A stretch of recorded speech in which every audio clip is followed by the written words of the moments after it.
ਇੱਕ ਬਹੁਤ ਹੀ ਈਮਾਨਦਾਰ ਅਤੇ ਸੱਚੀ ਸੁੱਚੀ ਸ਼ਖਸੀਅਤ ਦੇ ਮਾਲਕ ਸ਼੍ਰੀਮਤੀ ਪੁਸ਼ਪਾ ਅਰੋੜਾ ਪਿਛਲੇ ਦਿਨੀ ਆਪਣੇ ਸਵਾਸਾਂ ਦੀ ਪੂੰਜੀ ਨੂੰ ਖਰਚਦੇ ਹੋਏ ਪਰਮਾਤਮਾ ਦੇ ਚਰਨਾਂ ਵਿੱਚ ਜਾ ਬਿਰਾਜੇ। ਉਹਨਾਂ ਦੀ ਯਾਦ ਵਿੱਚ ਇੱਕ ਧਾਰਮਿਕ ਸਮਾਗਮ ਦਾ ਆਯੋਜਨ ਉਹਨਾਂ ਦੇ ਸਮੂਹ ਪਰਿਵਾਰ ਵੱਲੋਂ, ਜਿਨ੍ਹਾਂ ਵਿੱਚ ਸ਼੍ਰੀ ਸੁਦਰਸ਼ਨ ਕੁਮਾਰ ਅਰੋੜਾ, ਸੁਦਾ ਅਰੋੜਾ, ਜਗਮੋਹਨ ਅਰੋੜਾ, ਰੀਟਾ ਸਚਦੇਵਾ, ਅनिल सचदेवा, माला अमर, अरविंद अमर, मनहर अरोड़ा, रितु राज अरोड़ा, मनीष अरोड़ा, सलोनी अरोड़ा, आशिम अरोड़ा, नीतिका सचदेवा, मिली सचदेवा, सोनल अमर, रजनी अमर, जानवी अमर, सिमरन सिंह, हुनर अरोड़ा, बारूनी अरोड़ा ਅਤੇ ਉਹਨਾਂ ਦੇ ਸਮੂਹ ਪਰਿਵਾਰ ਵੱਲੋਂ ਅਰਜੁਨ ਹਾਲ ਸ਼੍ਰੀ ਦੇਵੀ ਟਲਾ ਮੰਦਿਰ ਜਲੰਧਰ ਵਿਖੇ ਕਰਵਾਇਆ ਗਿਆ। ਇਸ ਮੌਕੇ ਦਿਵਯ ਜੋਤੀ ਜਾਗਰਤੀ ਸੰਸਥਾਨ ਤੋਂ ਪਹੁੰਚੀਆਂ ਹੋਈਆਂ ਸਾਧਵੀਆਂ ਦੁਆਰਾ ਆਪਣੇ ਪ੍ਰਵਚਨਾਂ ਰਾਹੀਂ ਸੰਗਤਾਂ ਨੂੰ ਪਰਮਾਤਮਾ ਦੇ ਚਰਨਾਂ ਨਾਲ ਜੋੜਿਆ। श्रीमती पुष्पा अरोड़ा जी का जन्म पिता श्री गणपत राय गुलाटी जी के घर माता श्रीमती उर्मिलावती जी की कुखों अमृतसर विखे 23 फरवरी 1943 ਨੂੰ ਹੋਇਆ। आप जी बचपन तो ही बहुत ही सुगड़ सियाणे ਅਤੇ ਹੋਣਹਾਰ प्रतिभा ਦੇ मालिक सन। 10वीं तक की एजुकेशन हासिल करने उपरंत आपने प्रभाकर का कोर्स किया। उपरंत आप जी का विआह LIC के डिविजनल मैनेजर श्री सुदर्शन कुमार अरोड़ा जी होना नाल 7 मार्च 1962 ਨੂੰ ਹੋਇਆ। ਵਿਆਹ ਉਪਰੰਤ ਆਪ ਜੀ ਨੇ ਆਪਣੀਆਂ ਪਰਿਵਾਰਕ ਜ਼ਿੰਮੇਵਾਰੀਆਂ ਨੂੰ ਬਖੂਬੀ ਨਿਭਾਇਆ।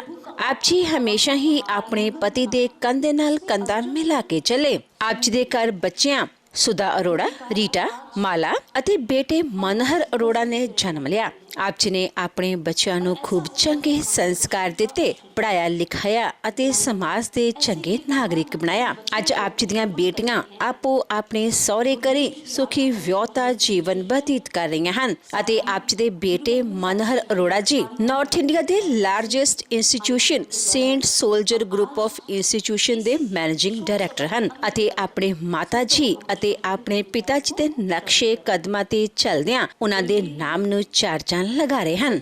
श्रीमती पुष्पा अरोड़ा जी होना the daughter in law Rituraj Arora the counsellor overseas education चला रहे हैं ਅਤੇ ਆਪਣੇ ਪਰਿਵਾਰ ਦੇ ਨਾਮ ਨੂੰ ਚਾਰ ਚੰਨ ਲਗਾ ਰਹੇ ਹਨ। श्रीमती पुष्पा अरोड़ा जी परमात्मा ਦੇ ਘਰ ਪ੍ਰਤੀ ਸੱਚੇ ਸ਼ਰਧਾਵਾਨ ਸਨ। ਗਰੀਬਾਂ ਅਤੇ ਦੀਨ ਦੁਖੀਆਂ ਦੀ ਸਹਾਇਤਾ ਆਪ ਜੀ ਹਮੇਸ਼ਾ ਹੀ ਤਨੋ ਮਨੋ ਅਤੇ ਤਨੋ ਕਰਿਆ ਕਰਦੇ ਸਨ। ਆਪ ਜੀ ਬਹੁਤ ਹੀ ਮਿੱਠੀ ਬੋਲੀ ਅਤੇ ਮਿਲਾਪੜੀ ਸੁਭਾਅ ਦੇ ਮਾਲਕ ਸਨ। ਜੋ ਕੋਈ ਵੀ ਇੱਕ ਵਾਰ ਆਪ ਜੀ ਨਾਲ ਗੱਲ ਕਰ ਲੈਂਦਾ ਤਾਂ ਆਪ ਜੀ ਦਾ ਹੀ ਹੋ ਕੇ ਰਹਿ ਜਾਂਦਾ ਸੀ। श्रीमती पुष्पा अरोड़ा जी बहुत ही दयालु इंसान सन। जिथे आप जी ਦਾ ਇਨਸਾਨਾਂ ਨਾਲ ਗਹਿਰਾ ਮੋਹ ਸੀ, ਉੱਥੇ ਆਪ ਜੀ ਜਾਨਵਰਾਂ ਨੂੰ ਵੀ ਬਹੁਤ ਪਿਆਰ ਕਰਿਆ ਕਰਦੇ ਸਨ। ਆਪ ਜੀ ਨੇ ਆਪਣੇ ਘਰ ਵਿੱਚ ਇੱਕ ਪੈਟ ਰੱਖਿਆ ਸੀ ਜਿਸ ਦਾ ਨਾਮ ਹੈ ਨੌੜੀ। ਆਪ ਉਸ ਨੂੰ ਹਮੇਸ਼ਾ ਹੀ ਆਪਣੇ ਬੱਚਿਆਂ ਦੀ ਤਰ੍ਹਾਂ ਹੀ ਟ੍ਰੀਟ ਕਰਦੇ।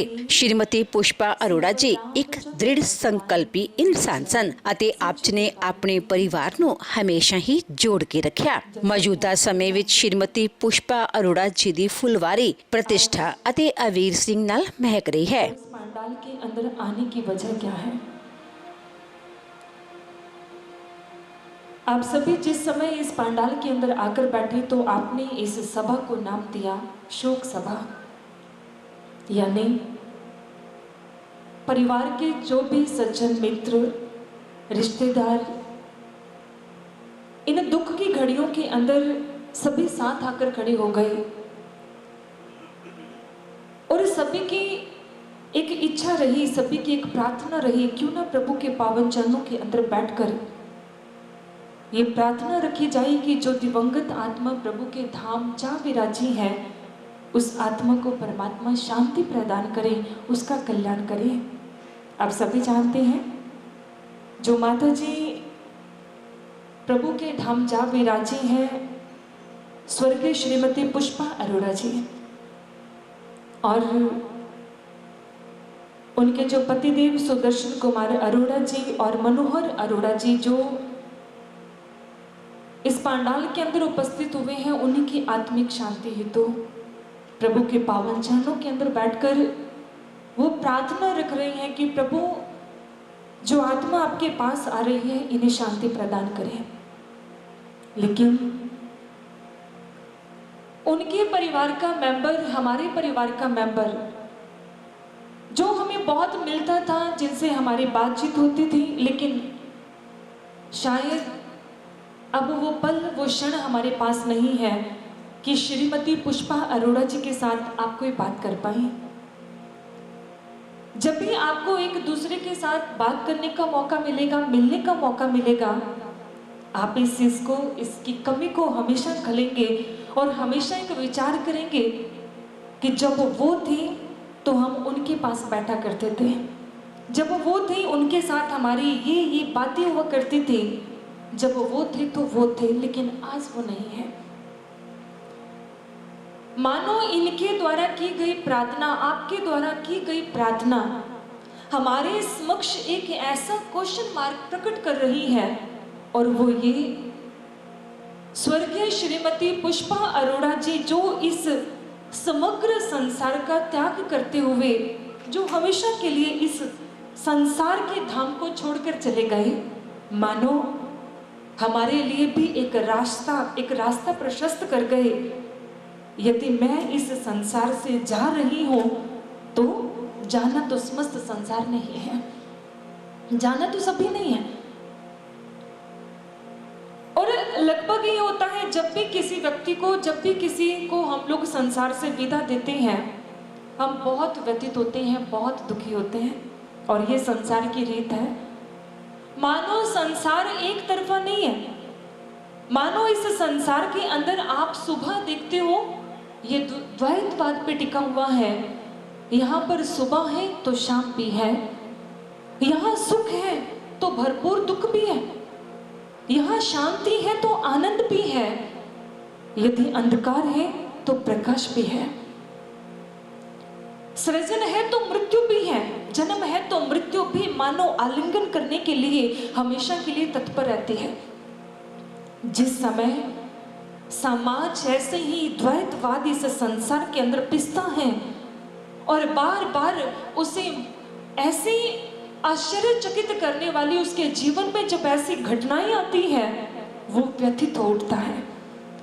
और जब जब इस संसार के अंदर महापुरुषों का आगमन हुआ, मानो इस संसार के अंदर जिस समय आवागमन के इन चक्रों को देखा, इस पीड़ा को देखा, इस रोग को देखा, तो उन्होंने हम जैसे आम और साधारण मानवों को सिखाने के लिए उन्होंने क्या किया, वो परमात्मा के चरणों के अंदर विराजमान हुए, और मानो परमात्मा के चरणों के अंदर उन्होंने एक प्रार्थना रख दी, और वो प्रार्थना क्या थी, असतो मां सतगमय तमसो मां अमृतम ज्योतिर्गमय मृत्युर्मा अमृतम गमय।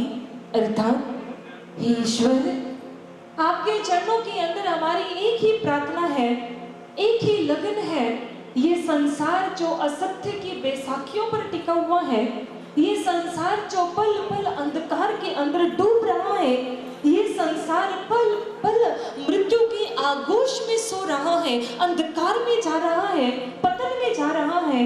हे ईश्वर, इन लोगों पे दया कर और प्रकाश की ओर ले चल, इन लोगों पे दया कर, इन्हें अमृतत्व प्रदान कर, इन्हें शांति प्रदान कर, इन्हें आनंद प्रदान कर।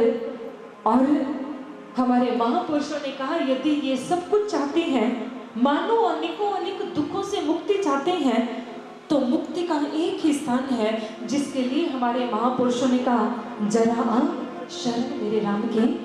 अर्थात उन्होंने कहा, मेरे राम की शरण आ जाइए, जहां पर मृत्यु का भय नहीं, मृत्यु का शोक नहीं, मृत्यु का डर नहीं है।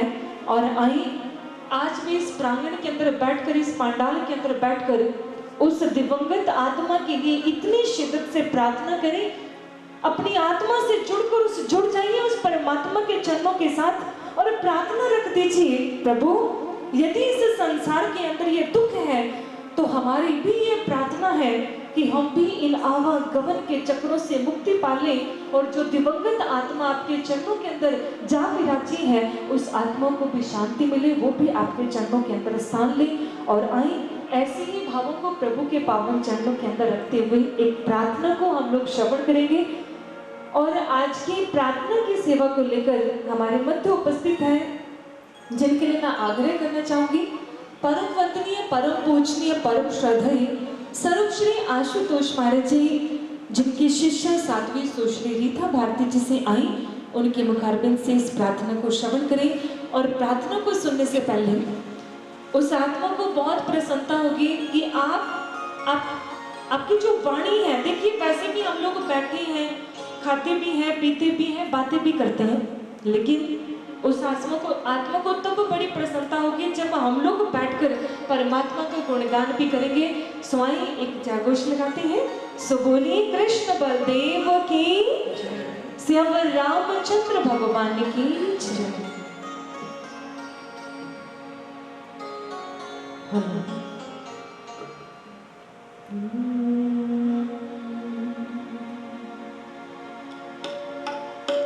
जरा आओ शरण मेरे राम की, मेरा राम करुणा निधान है। जरा आओ शरण मेरे राम की, मेरा राम करुणा निधान है।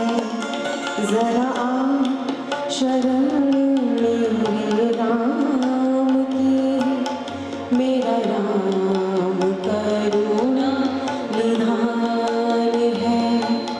जरा आओ शरण मेरे राम की, मेरा राम करुणा निधान है। घटे घटे में है वो राम रहा, घट घट में है वो राम रहा, वही जगत का भगवान है। जरा शरण मेरे राम की, मेरा राम करुणा निधान है। जरा शरण मेरे राम की, मेरा राम करुणा निधान है।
शरण मेरे राम की, मेरा राम करुणा निधान है। घट घट में है वो राम रहा, घट घट में है वो राम रहा, वही जगत का भगवान है। जरा आ शरण मेरे राम की, मेरा राम करुणा निधान है। जरा आ शरण मेरे राम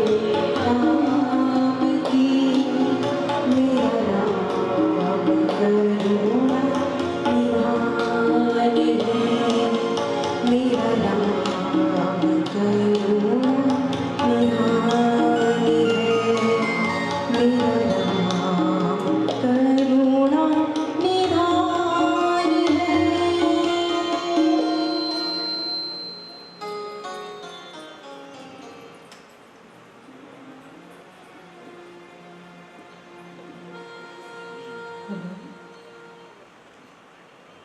जरा आ शरण मेरे राम की, मेरा राम करुणा निधान है।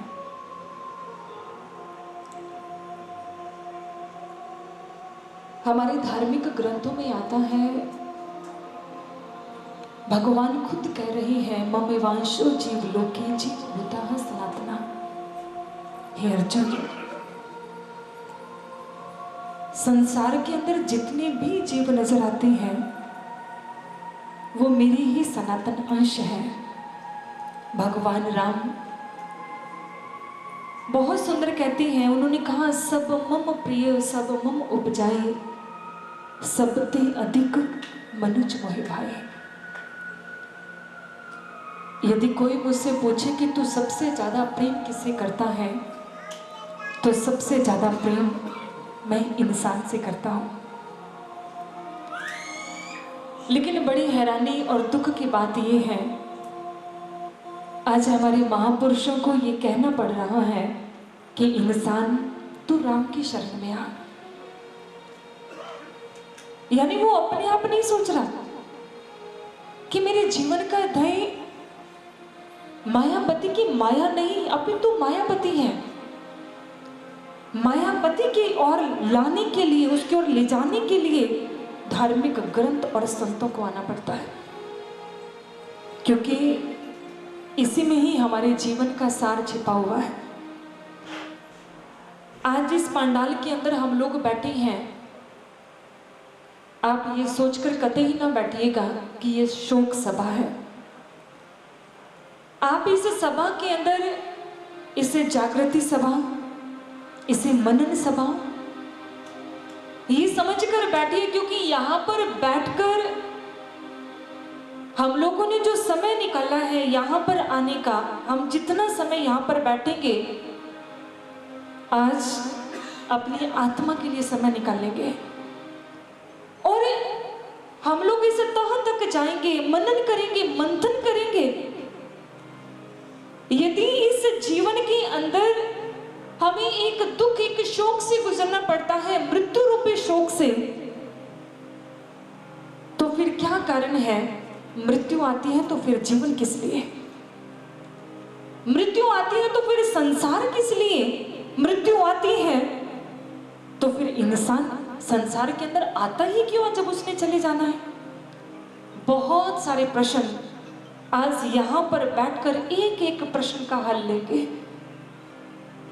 और एक बहुत सुंदर रचना आती है हमारे धार्मिक ग्रंथों के अंदर। जैसे ही हम लोग सुनते हैं तो कठोपनिषद के अंदर हमारे महापुरुषों ने बड़ा सुंदर कहा, इहो चेत वेदी तत् सत्यमस्ति न चेति हा वेदिन महति वनिष्ठे भूतेषु विचित्य धीरा प्रीत्या समालोकात् अमृता भवन्ति।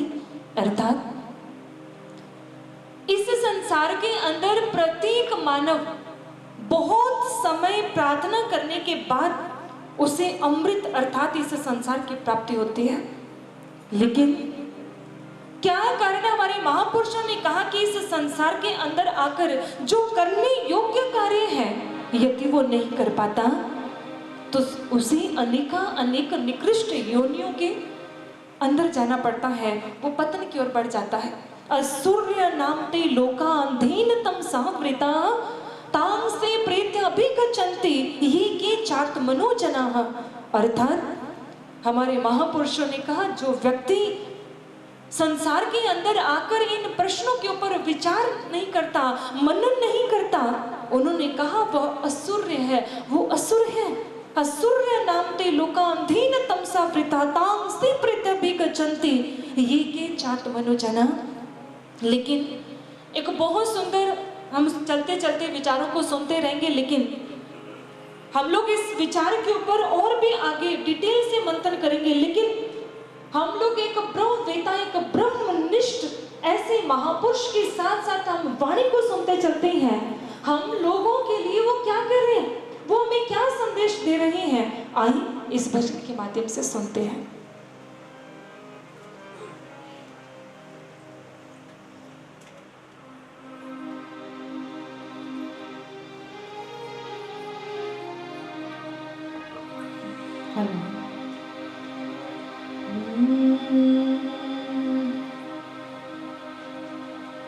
वो जीवन क्या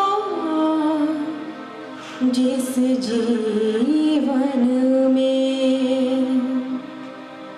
जीवन को मुक्त बना ना सके, हम उनको विवेकी नहीं कहते। जो सतपथ को अपना ना सके, वो जीवन क्या जिस जीवन में वो जीवन क्या जिस जीवन में वो जीवन क्या जिस जीवन में जीवन को मुक्त बना ना सके, हम उनको विवेकी नहीं कहते। हम उनको विवेकी नहीं कहते। जो सतपथ को अपना ना सके, वो जीवन क्या जिस जीवन में वो जीवन क्या जिस जीवन में।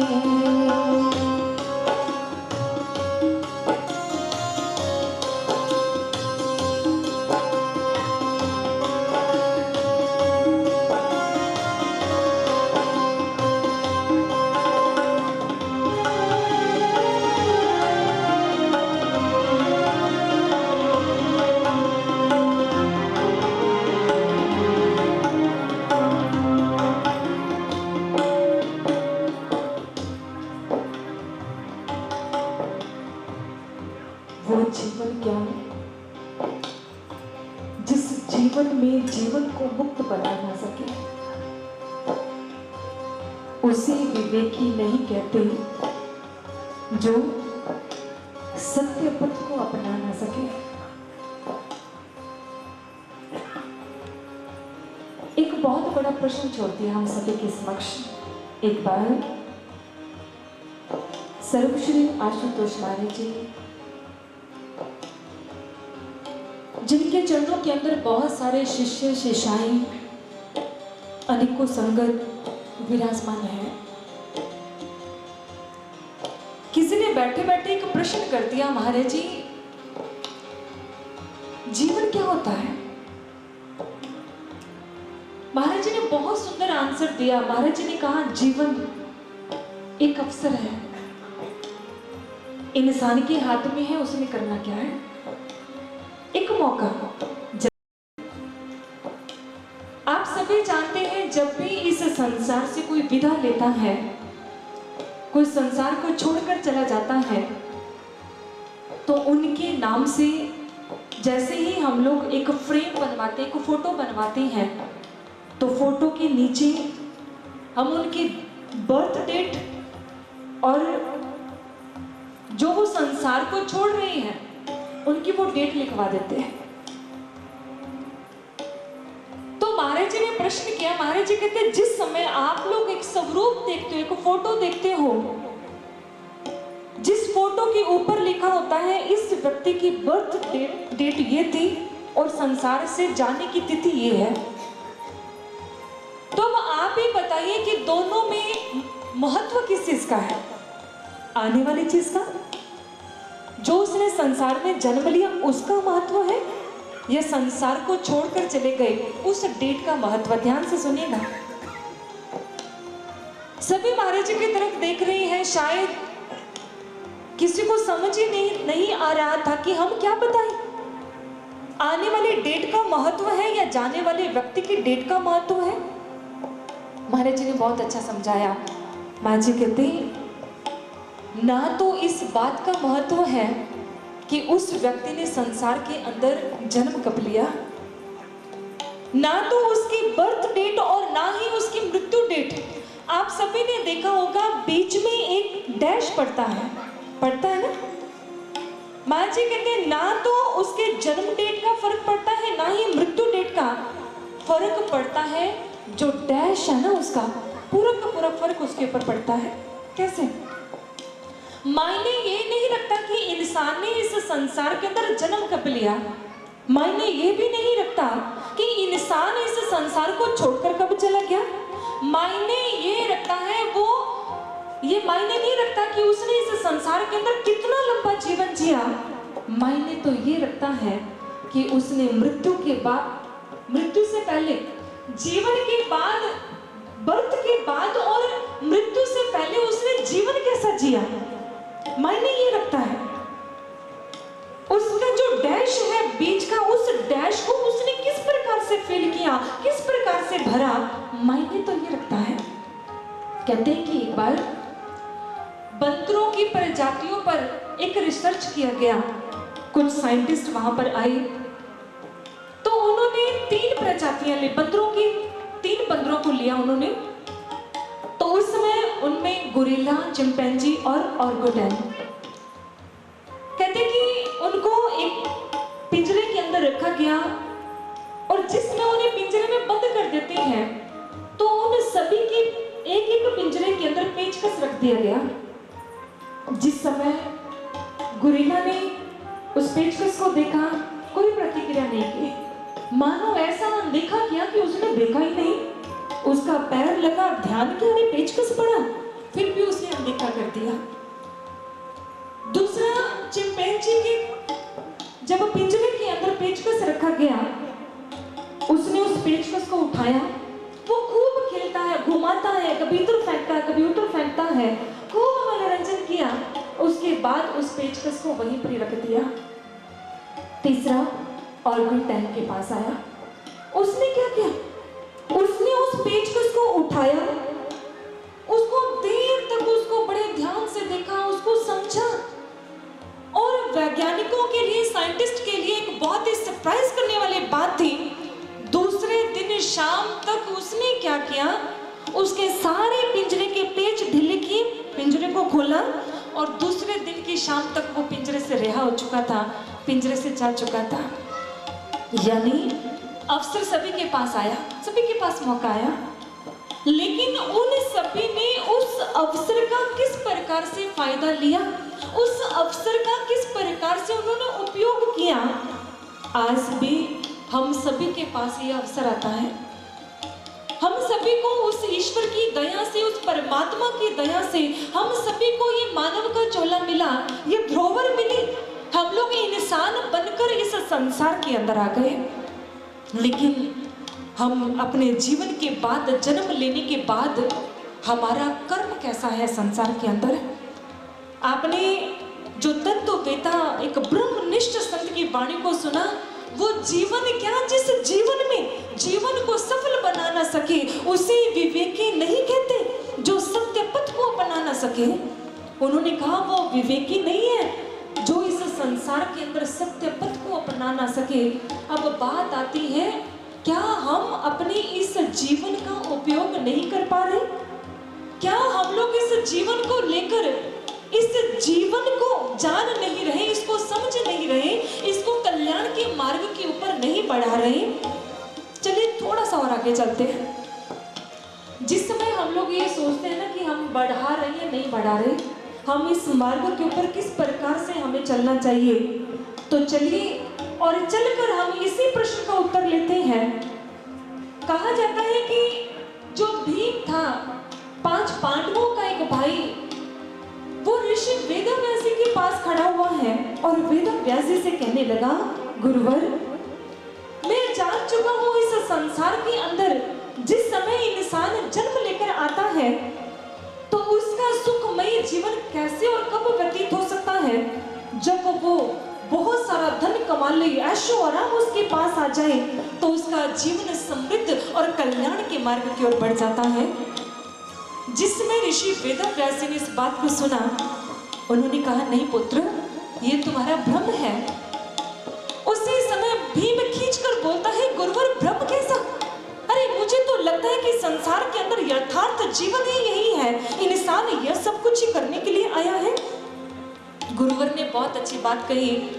आम और साधारण लोगों की सोच ऐसी हो तो मैं कुछ नहीं कहना चाहूंगा। साधारण मानवों की सोच ऐसी हो सकती है, लोग सोचते होंगे कि संसार के अंदर जीवन सफल इसी प्रकार से होता है, खूब संसार के अंदर धन कमाया जाए, खूब संसार का ऐशो आराम एकत्रित किया जाए, शायद यही समृद्ध और सुखमय जीवन है, यही कल्याण का जीवन है, यही परमात्मा की कृपा है। लेकिन नहीं भीम, नहीं।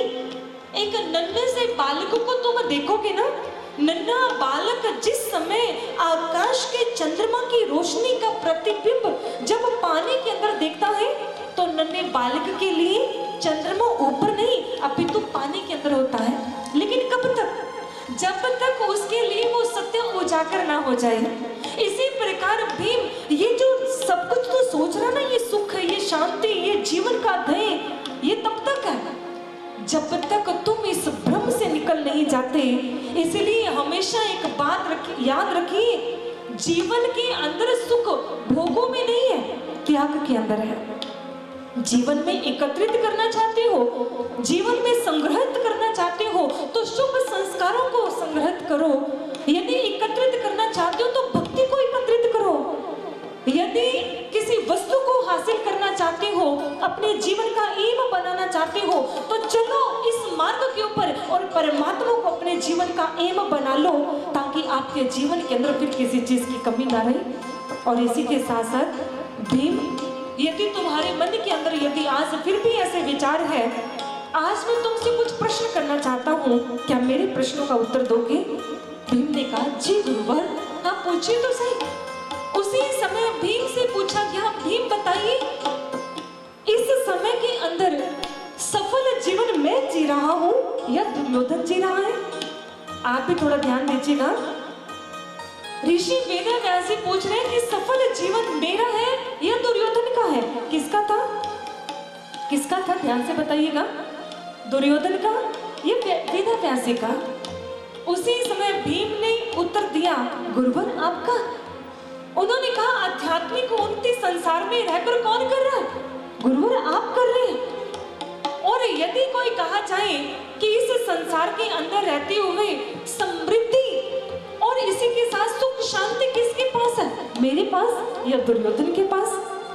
कहने लगा, गुरुवर ये तो स्पष्ट है, सब कुछ तो आपके पास है। उसी समय ऋषि वेदव्यास ने कहा, भीम तू सोच, संसार की कोई भी जो वस्तु है ना, जो तेरी सोच से है, वो मेरे पास कुछ नहीं है। ना मेरे पास राज्य है, ना पद है, ना धन दौलत, ना ऐशो आराम, ना नौकर चाकर, कुछ भी तो नहीं है। क्या है मेरे पास जो मेरे जीवन को समृद्ध करता है?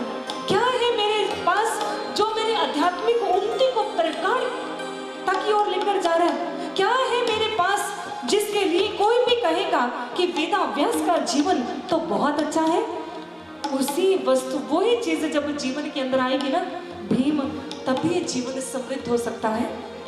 और यही बात सर्वश्री आशुतोष महाराज जी ने कहा, जीवन एक अवसर है, हाथ में आया हुआ ऐसा स्वर्णिम मौका कि आप लोग इसी अवसर को लेकर बहुत कुछ कर सकते हैं। आगे हमारे महापुरुष हमें क्या बता रहे हैं, आइए इस भजन को आगे और श्रवण करते हैं।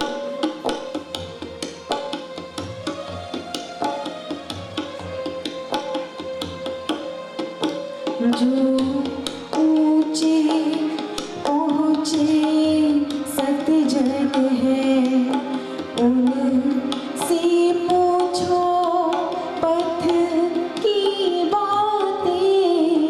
जो ऊंचे पहुंचे सतजन है, उनसे पूछो पथ की बातें। जो बाहर भ्रांति के बीच मिले, जो बाहर भ्रांति के बीच मिले, वो हमको राह दिखा ना सके। वो जीवन क्या जिस जीवन में, वो जीवन क्या जिस जीवन में।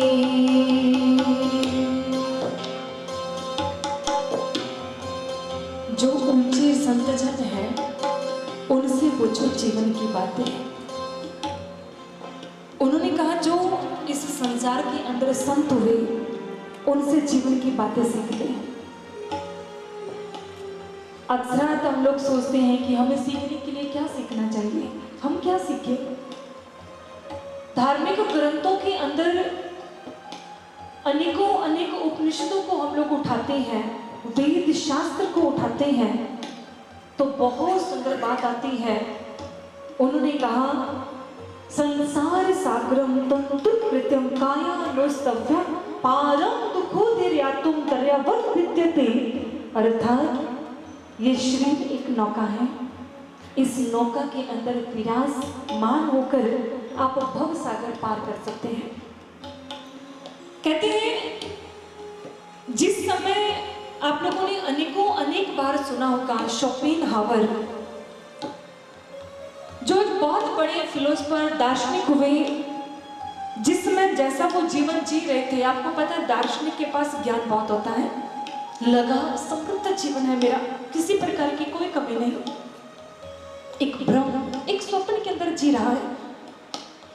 जिस समय आप लोगों ने बहुत बार सुना होगा औरंगजेब का एक भाई हुआ दारा शिको, उसने हमारे जो उपनिषद थे उन्हें फारसी भाषा में अनुवाद करवाया, और फारसी से इसे लैटिन भाषा के अंदर जब अनुवादित किया गया तो हमारे उपनिषदों को शोपेनहावर ने पढ़ लिया। पढ़ा तो रातों की नींद गायब हो गई।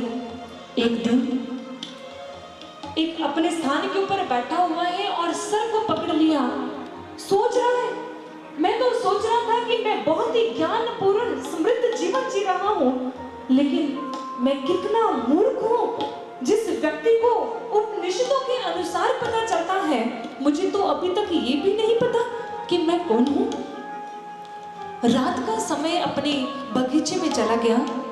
लगभग रात्रि का 2 बजे का समय है, जहां पर कोई भी परिंदा पर मारता हुआ नजर नहीं आ रहा, लेकिन शोपेनहावर आकाश की ओर देखता हुआ जोर जोर से चिल्लाता है, अरे बताओ मैं कौन हूँ, मेरा उद्देश्य क्या है, क्या करने के लिए संसार के अंदर आया हूँ, कोई तो मुझे बताओ कि मैं कौन हूँ। दयानंद सरस्वती, जिनका नाम मुकुंद था, अनेक धार्मिक ग्रंथों को अपने सर पर उठा लिया और चले गए ब्रजानंद जी के पास।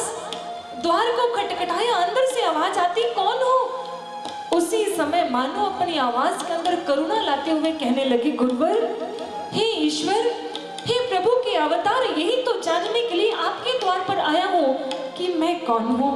मैं जानता नहीं हूं कि मैं कौन हूं। इसी प्रकार ऐसे ही विचार पश्चिमी प्रांत के चिंतक ज्वांग जी के थे। जिस समय मैं सोया तो मैं स्वप्न के अंदर देखता हूँ मैं एक नन्ही सी तितली बहुत सुंदर पंखों को लेकर स्वच्छंद उड़ान भर रहा हूँ। जब जाग खुली तो एक भ्रम से बाहर निकला, मानो सोचा ज्वांग जी हूँ ये तितली, क्या हूँ मैं। उसी समय एक बहुत अच्छी चेतना मेरे अंदर आई और वो कहती है, नहीं ज्वांग जी, ना तो तू तितली है ना तो ज्वांग जी है।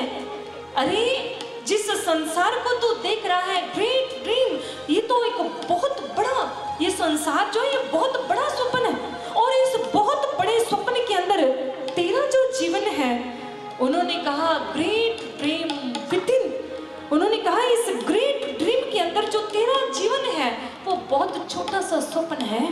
बड़े स्वप्न के अंदर बहुत छोटा सा स्वप्न।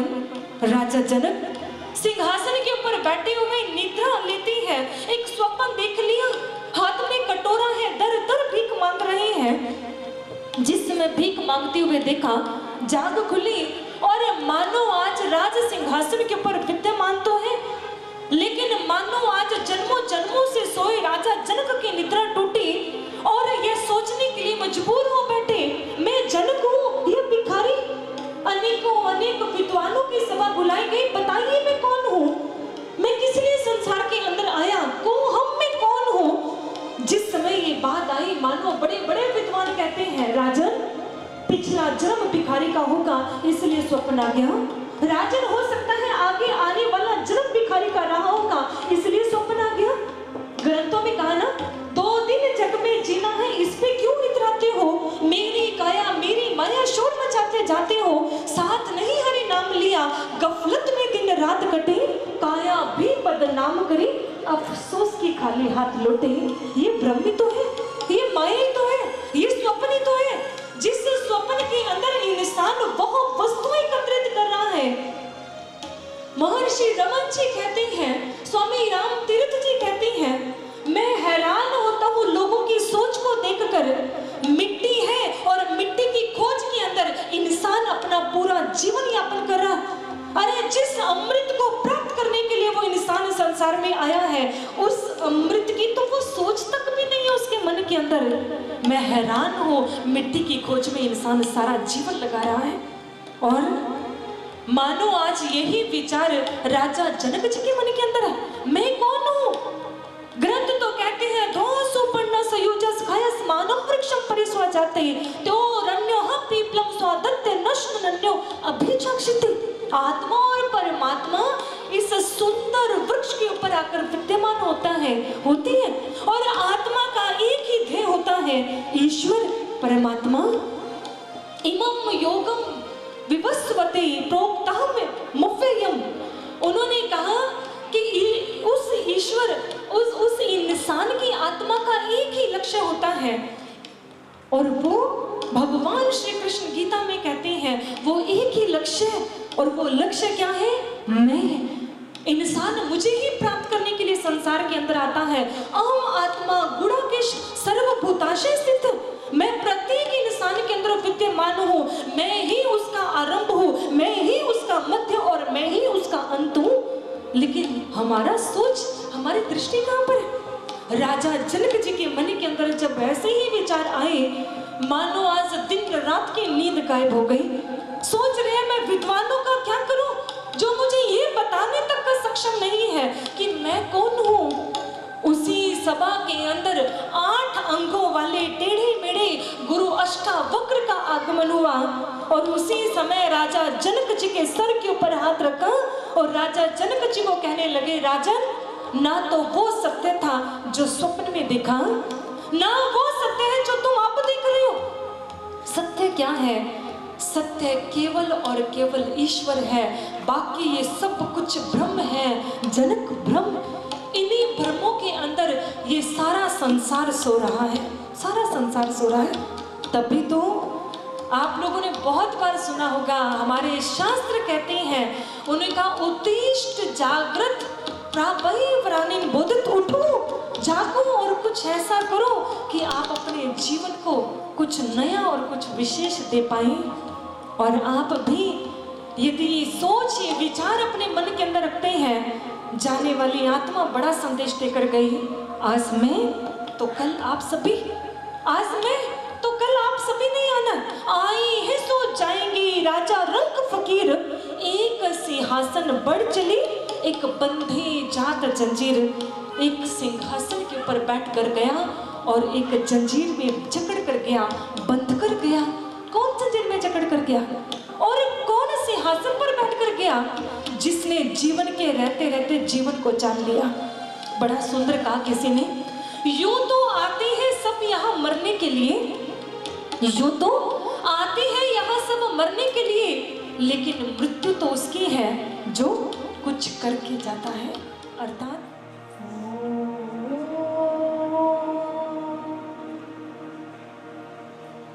ॐ भूर्भुवः स्वः तत्सवितुर्वरेण्यं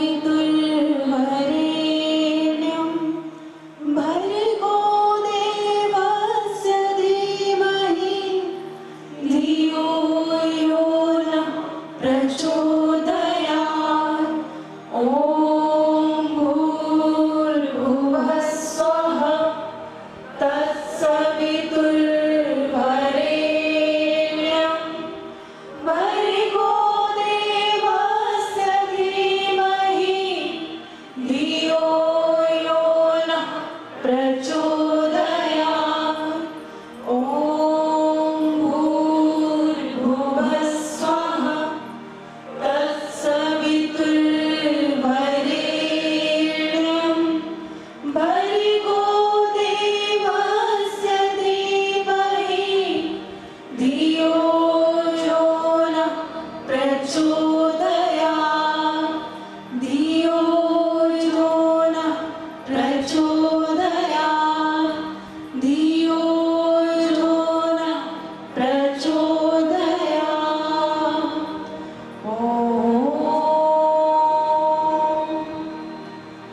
ॐ द्यौः शान्तिरन्तरिक्षं शान्तिः पृथिवी शान्तिरापः शान्तिरोषधयः शान्तिः वनस्पतयः शान्तिर्विश्वे देवाः शान्तिर्ब्रह्म शान्तिः सर्वं शान्तिः शान्तिरेव शान्तिः सामा शान्तिरेधि। ॐ शान्तिः शान्तिः शान्तिः। ॐ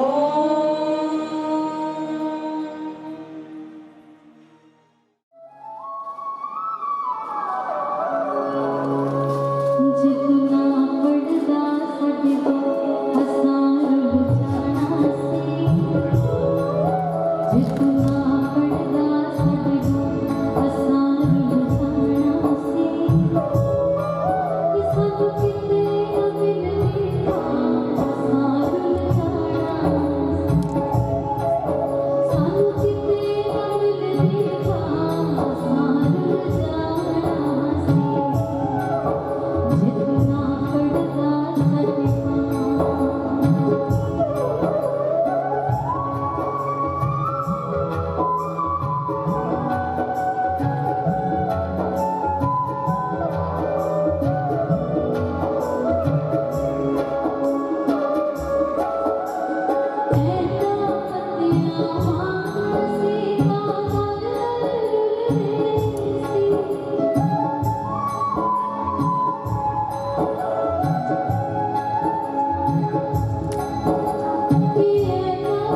पत्तियां सी कामल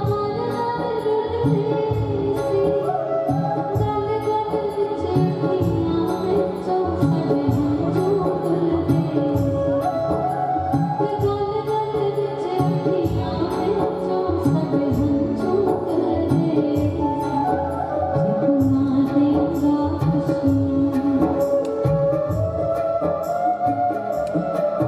जितना देगा खुशी